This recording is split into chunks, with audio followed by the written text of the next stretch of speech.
Hi, welcome to the New Voting Project. My name is Kanal, still your host. And today we are honored to have Professor Jennifer Lawless on the show here. Nothing I say can really speak to your accomplishments and your incredible career you've had, on our political discourse, women's rights, and the rule of law. But we do appreciate you taking the time to come out. I will highlight a couple of the things you've done for the viewers, just to give them a sense of how this interview is going to go. You are a Commonwealth Professor of Politics at the University of Virginia. Shout out to UVA. Please accept my college application. It will be coming in very, very shortly. You were a former Professor of Government at American University, and you were actually Director of the Women's in Politics Institute there, which is phenomenal. You are also an Assistant Professor at Brown University, which is a great color, by the way, I might just add. You're also the author of 6 books. I mean, you're the co-editor-in-chief of the American Journal of Politics. You're a non-resident senior fellow at the Brookings Institution.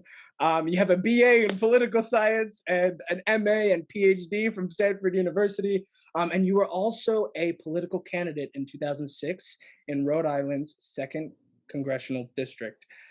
So thank you so much for taking the time to come out today. Of course, I'm happy to. Of course, thank you so much. So yeah, let's dive into these questions.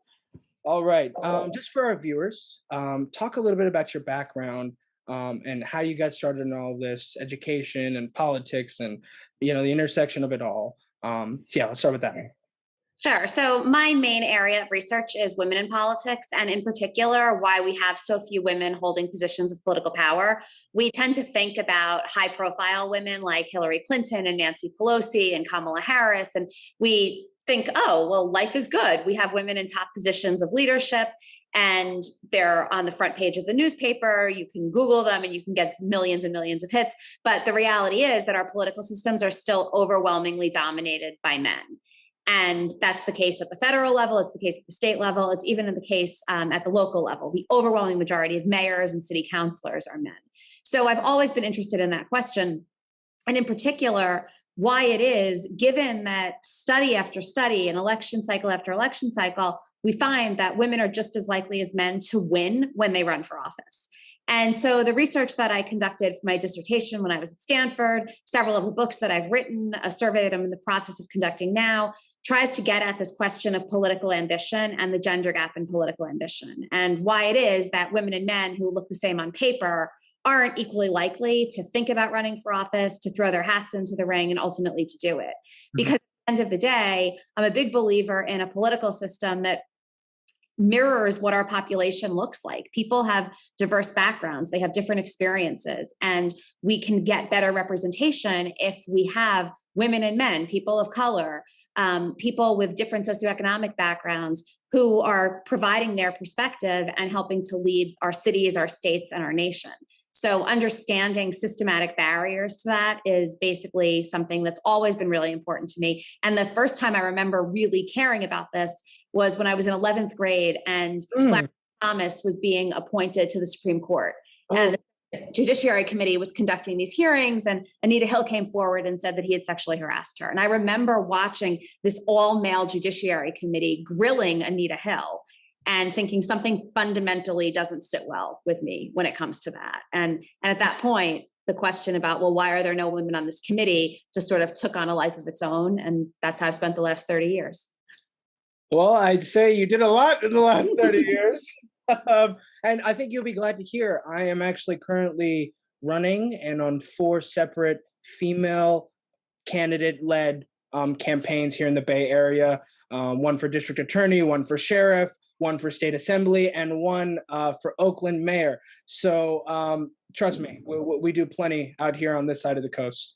That is true. California has always been a leader when it comes to getting more women elected to office. Of course. It's our prerogative, I think. Also, I want to ask you, you've had so much, educational experience and background. How has that prepared you for kind of the roles you do today? You are an educator at a university. Has that really been the forefront of how you discuss these things?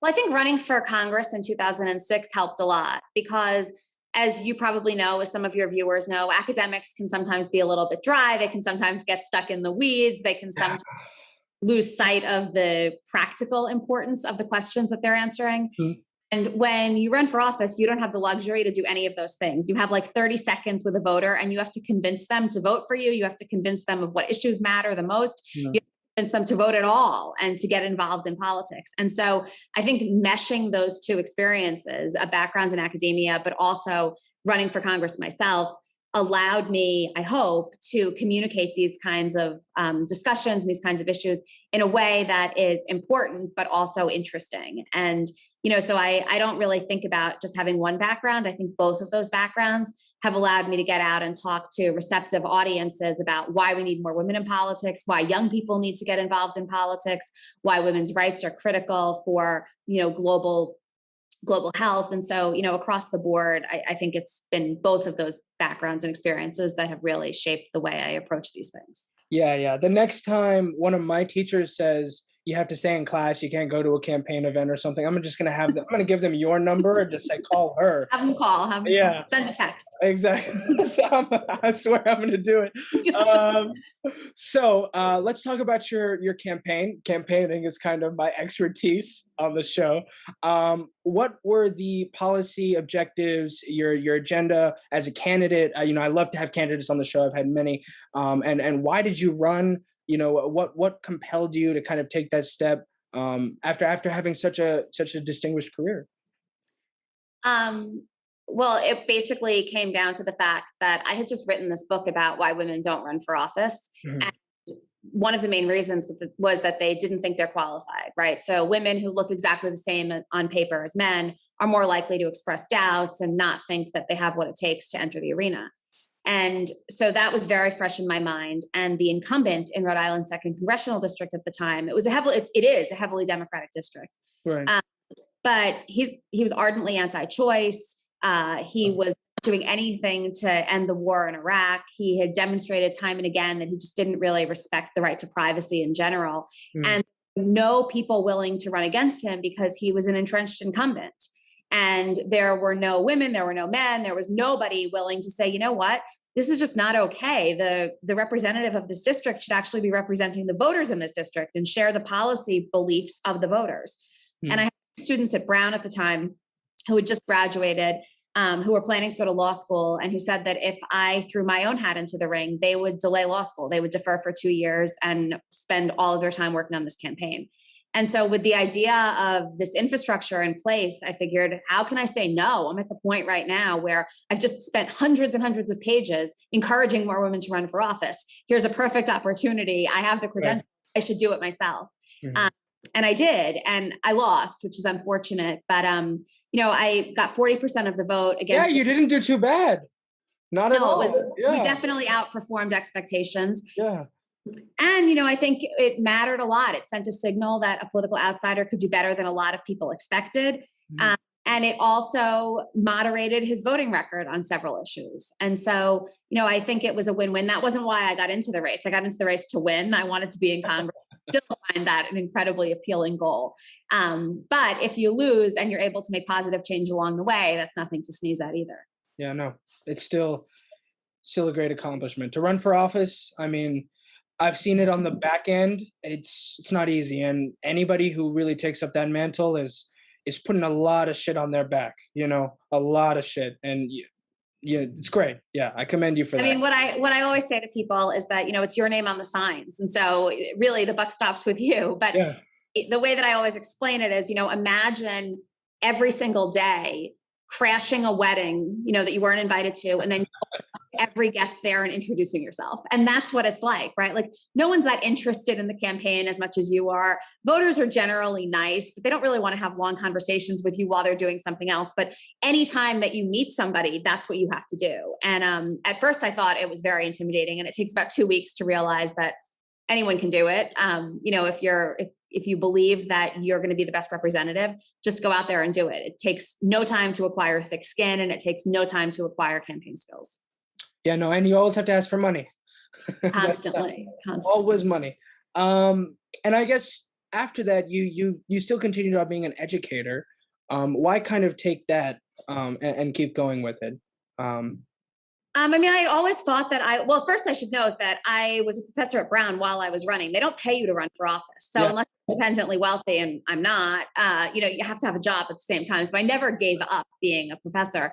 But I always thought that I would run for office again. This was in 2006. And then in 2009, the Women in Politics Institute at American University called and asked if I was interested in applying for the directorship.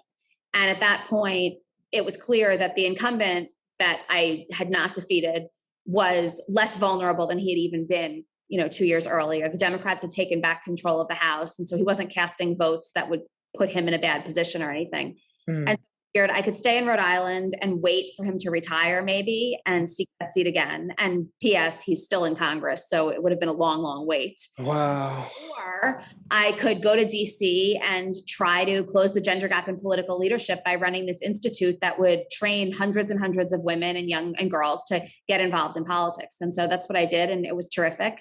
And I felt like when my work there was done, I moved on to UVA. Right. Yeah, no, it's still pretty cool. I mean, I wouldn't complain. Now you're a champion, like you said, you're a champion and advocate of women in politics. What you see happening in Afghanistan right now? I actually one of my dear friends, Aisha Wahab. She was on CNN last night. She is the first Afghan elected women right here in Hayward, California. She was giving her perspective. She's great. Shout out to her. But what are your thoughts on what's going on in Afghanistan right now in regards to women's rights?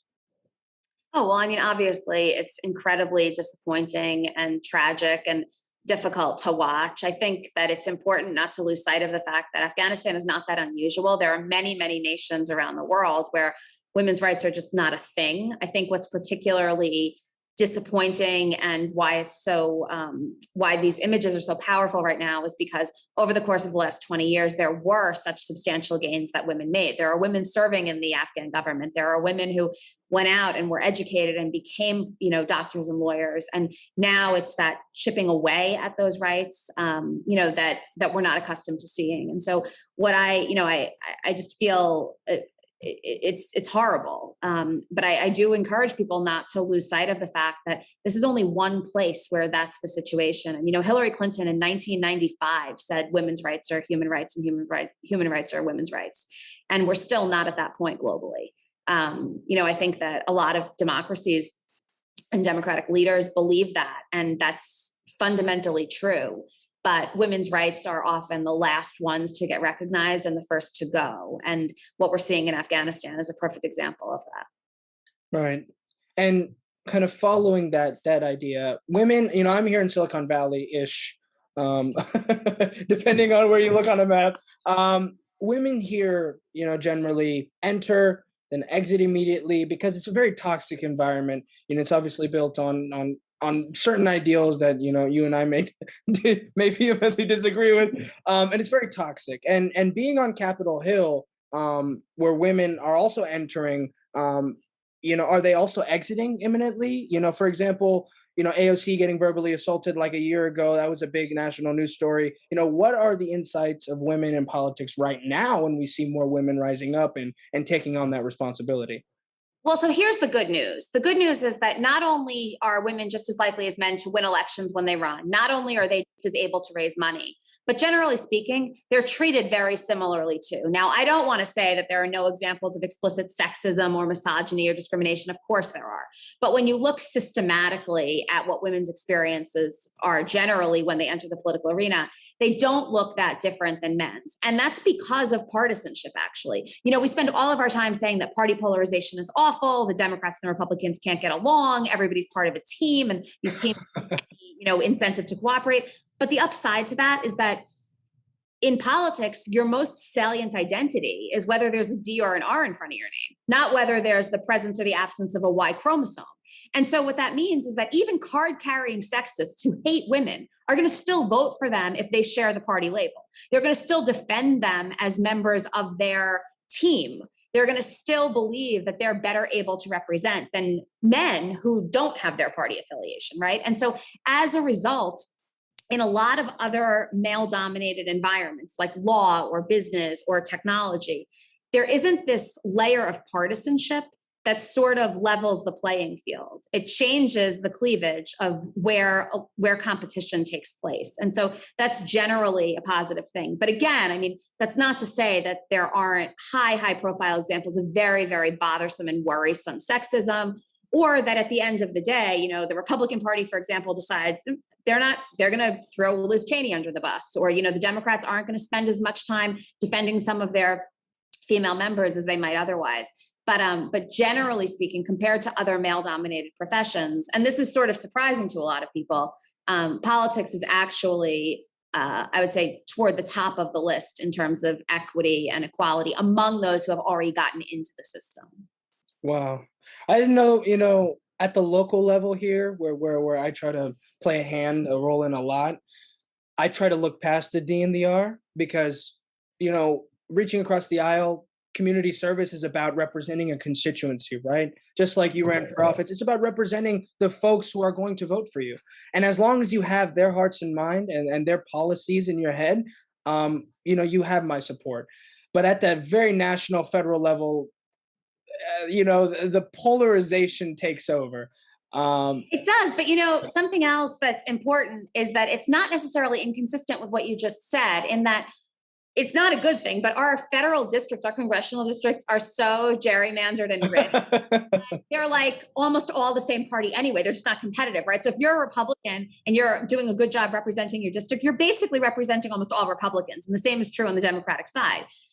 You know, 25 years ago, a third of the congressional districts across the country were genuinely competitive. Like you didn't know whether a D or an R would win in you know, 150 districts. Now it's 12 to 15 districts that are really up for grabs. And so, you know, it's problematic because we've gotten to the point where these districts don't necessarily make sense geographically, but in terms of this representational relationship, there aren't that many places where at the congressional level anyway, where a majority of voters are sort of out of sync with the person who represents them. Right. Yeah, gerrymandering's a thing. And you know, the new census data came out, so we're all waiting for that going into the 2022 primaries, where I'm going to be specifically to run some campaigns. But let's go back to 2020. Let's go in some hindsight. The 2020 election. Your thoughts, initial thoughts, and then we'll unpack that a little bit. Just 2020 in general. I mean, I thought that it was incredibly powerful to see a nation, first of all, rise up and turn out to vote like we haven't seen, you know, in decades. So to sort of say that what was ushered in 2016 was not acceptable.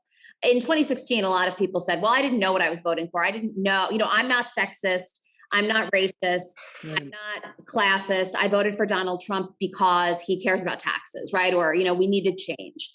And my feeling at the time was that maybe, but at some point, if you're electing somebody who behaves in a way that is sexist or racist, there's blood on your hands, right? At some point, you have to be held responsible for that. And I think in 2020, we saw people say, you know what, I'm not going to be held responsible for that. I'm going to get up and vote, and I'm going to vote for somebody else. And that's not to say that Trump voters all of a sudden decided to vote for, you know, Joe Biden, but it is to say that that small sliver of voters who regretted voting for Donald Trump didn't do it again. And that was enough to, you know, shift the political outcome. And the number of votes that Joe Biden was able to get, the number of votes that Donald Trump was able to get, suggests that this was really an election that, you know, featured a very, very vibrant democracy, which is why I find it completely ironic and ridiculous that we're spending so much time talking about whether it was a legitimate election and whether it was rigged and whether there was fraud. We finally have the levels of turnout that scholars and practitioners have been talking about and aspiring to.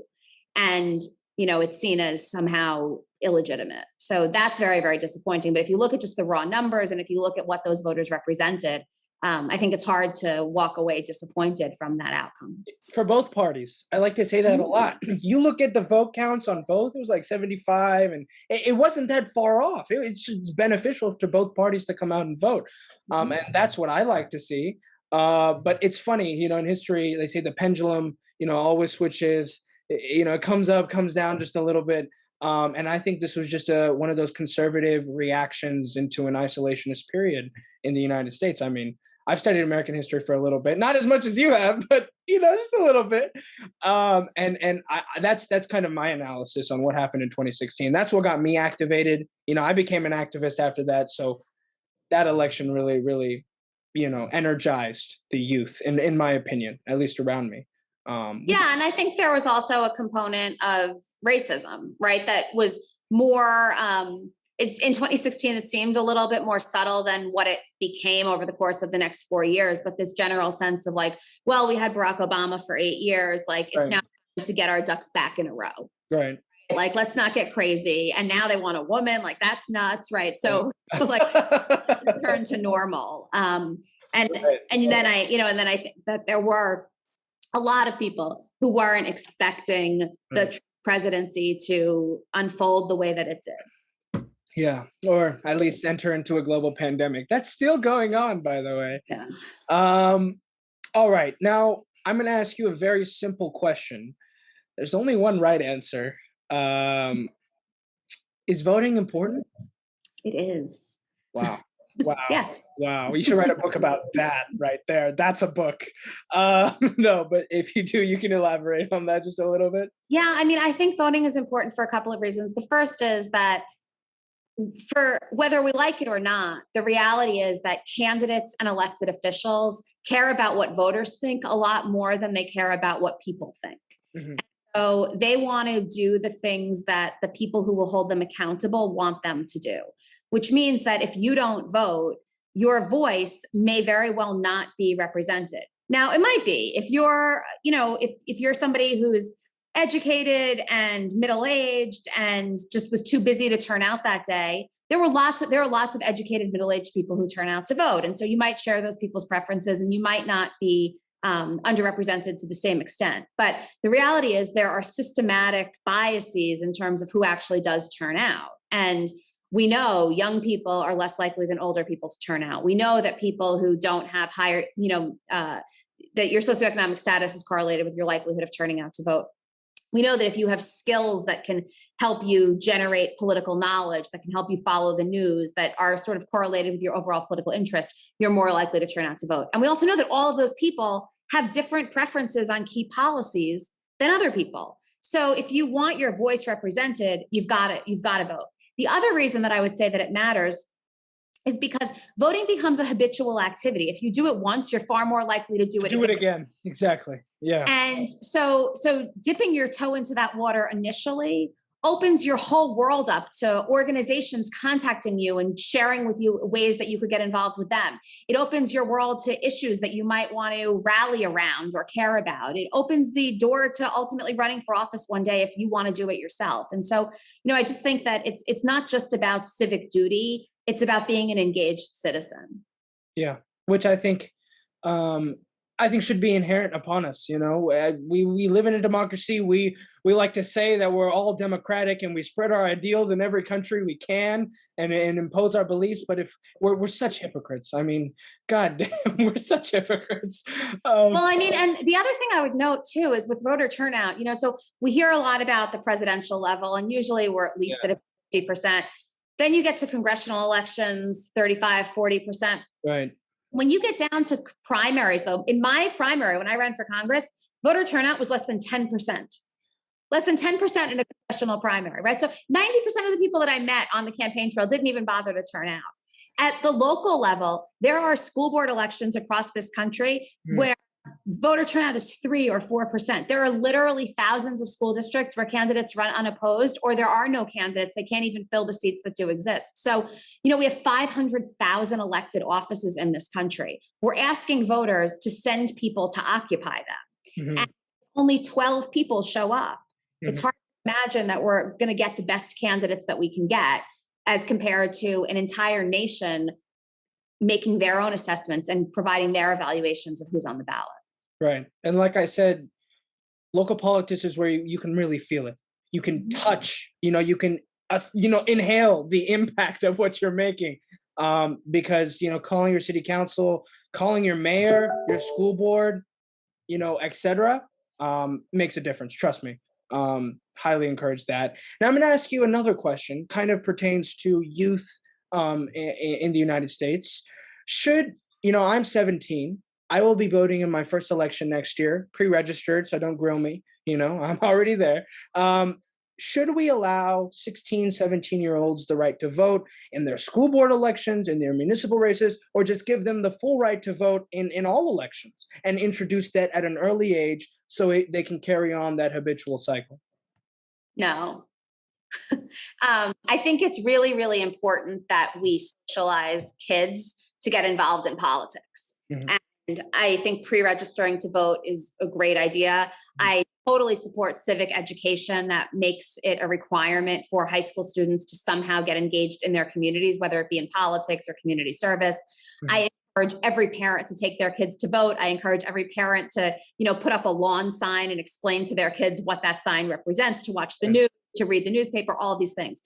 It becomes tricky when you think about expanding the franchise, though, for a couple of reasons, right? Full legal rights and citizenship in most cases kick in at 18.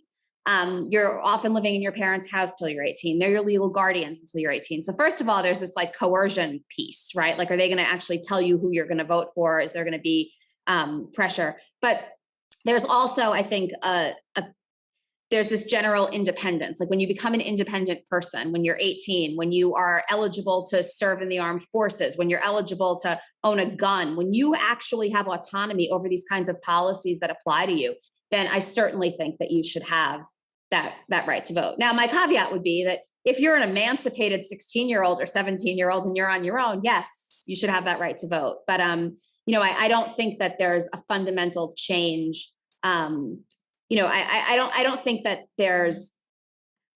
16 and 17-year-olds are systematically excluded from participating in the political system simply because they can't cast a ballot until they're 18. I do think it's incumbent upon parents and teachers and organizations to engage those students in every other way that they possibly can, so that when they turn 18, it's just obvious that they're going to go vote and also stay more politically engaged. So I guess you're advocating for more of an education reform towards civic engagement than actually giving them that right to vote. Yeah, I mean, I also think a part of me is practical, and it's constitutional amendments are virtually impossible to pass. Right. Getting 18-year-olds to be able to vote was quite a coup initially. So, Right. reducing it even below that, given that when you're less than 18, you're still, pretty dependent, I just think is probably a non-starter. But I certainly don't think it's an excuse to keep, I don't think it's a legitimate way or reason, or there's any logic for keeping young people out of the political system. Yeah. Yeah. I think the one, what I would like to see, whatever that may merit, is school board elections, like we were talking about. I think school board, the folks who are deciding their textbooks, their curriculums, I think students should have a voice on there. And not to say that most school board districts I know of have a student representative, but when a school board is making decisions that I know are going to heavily impact, those students, I think they should have a say. And I want school board candidates and members to come and speak to students, because that doesn't happen too often. Last time I saw a school board member at a school was like never. So, understand your constituency, understand what you're fighting for. And I think that's Well, I think it's also really important that, students encourage their parents to vote in these school board elections. Right. That students talked, and that schools themselves, talk to students about what's at stake. School boards are obviously playing a role in issues that have a lot more to do with just the curriculum. Right. School districts are funded by property taxes. The school boards are often interrelated in terms of working with the mayor of a town and the city council. And so it's not just about the issues that are affecting what's going on in the classroom, but certainly funding is a key issue. And, even if students themselves can't vote in these elections, they can certainly attend them, and they can go to these meetings, and they can be active participants. And that matters because their parents can vote in these elections, and these members of school boards want to get reelected. True that. Now let's talk about Georgia. This might be a decent conversation. Georgia, Texas, we see these states enacting voter suppression laws and voting rights restrictions as kind of, some may say it was a reaction to 2020. Some may argue it's been happening more than that since like 2013. what are your thoughts on what's going on currently in the more conservative states? And how do we counteract that? I mean, it's ridiculous. There's no evidence of voter fraud in the 2020 election systematically across the country, or in Georgia or Arizona or Pennsylvania or Wisconsin or Michigan or any of these states. What happened was it was actually easier for people to vote, both because of legislative changes in Georgia in particular that Stacey Abrams, helped usher in, but also because of COVID. The one upside to a global pandemic is that it creates incentives for there to be no excuse absentee ballots, for there to be long right. I never thought I'd hear early that voting. I never thought I'd hear that sentence. The one incentive of a global pandemic. Yeah, silver lining. Yeah. And so, it was easier, and we've long known, and studies have long shown that the fewer barriers you have to voting, the higher level of turnout. So Oregon, for example, for years has been doing all mail voting, and their voter turnout is usually upwards of 70%. The more restrictive states' laws are, so Mississippi, for example, has particularly restrictive laws. You have to have an excuse that's certified for getting an absentee ballot. There's no early voting. You have to show ID. That it can cut voter turnout in half. And so what we saw in 2020 was what it would look like if many of these states adopted the kinds of progressive voter legislation that make it easier for people to turn out to vote. And, there was no evidence of fraud. There was just evidence of higher engagement and higher turnout. And Republicans don't like it. Republicans don't like it because in the places where there was much greater voter turnout and a lot of new voters, a lot of those new voters were young people disproportionately register as Democrats. A lot of those new voters were people of color disproportionately register as Democrats. Now, that's not to say that would be it. They could actually say, we want to enfranchise as many people as we can, and they could go identify all of the Republicans that are not currently registered to vote or that don't regularly turn out and get them to the polls too. But that's harder. And so, I think there's this general tension between the two parties. And the Democrats want to support broad voting reform that makes it easier to vote because generally that works to their benefit. And the Republicans don't. And saying that fraud and concerns about unfair elections, to them, that's a more compelling reason to push back against some of this openness rather than saying, well, we're concerned about losing elections. Right. Yeah, no, I think just open it up. Everybody gets a ballot. Let's see what happens. I think that's a great exercise. Just give a 1-year-old, here's your ballot. Where did you want to screw? But yeah, no, that makes a lot of sense. Shout out to Stacey Abrams, by the way. Love to have you on the show. Now let's talk about kind of your career going into 2021 and 2022. And do you have any aspirations to run for office again? I would love to run for office again, but no time soon. My plate's a little bit full right now. So, but teaching the future generations of America. Teaching the future generations of America, writing books, chairing a department, editing a journal. It's being obsessed with CNN, like all of these. Same. No, I would love to do it again. It was the most meaningful thing that I've ever done. I've always thought that I would do it again. I still feel that way. I don't think that there's any way to adequately explain to people what it feels like to have conversations with voters and understand that you're literally the person that can help them have a better life, right? You can help them.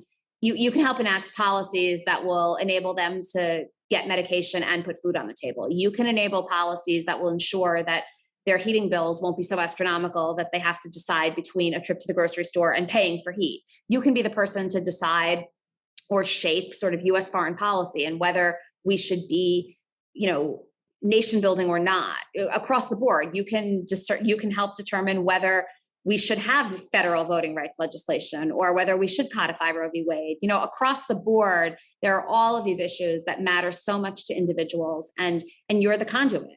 And the other thing that was really, really important to me, and I just found incredibly powerful, was that most people never meet a candidate, and most people have never had a conversation with somebody running for office. And they might not agree with you, they might not vote for you, but there is this general respect for people who put themselves out there. And I wasn't expecting that. And it was amazing. Right. Yeah. No. When you're out canvassing and the candidate is there, and you're at the door, and they're like, "Oh, who is this?" I'm like, "Oh, she she's right over there. You want to go say hi?" It's that kind of. I did that this weekend. It was a great experience. Mhm. Talking to voters, understanding them. It's kind of what I guess we live for that. Mhm. Now, in closing, Yes. I'm a youth technically. I'm an old soul though, so maybe I'm excluded from this conversation. Particularly for Gen Z, never know where they got Z from. Where, what is your advice to us? Going in, we're the next graduating class, we're coming up, we're being voters. Some of us are engaged, some of us aren't. Some of us are alienated, exhausted, don't have time for that shit. Shout out to Danny Glover. What is your advice as an academic, as a former candidate, as somebody who's a political scientist who studies this? I mean, I would say you can sleep later. I mean, that's my general feeling about it. Now, I don't mean that. I don't mean to sound like cute on that front. Like, I understand that people are going through difficult times and that they're struggling, and that the pandemic has made it even more complicated, and that young people have more on their plate now and more responsibilities, especially given this pandemic than than a lot of previous generations have. But getting involved in politics is one way to help alleviate that additional burden. And that doesn't mean that everybody's going to have time to volunteer for a campaign. It doesn't mean that everybody's going to have time to become, a political junkie and follow every single race. But it certainly means that people can register to vote. It means that they can turn out to vote. And it means that they can realize that sometimes you're going to lose an election, and that doesn't mean that you should disengage. Right? Like, so I don't think it was until the first election that I voted in, I don't think one candidate that I voted for, top to the bottom of the ballot, won.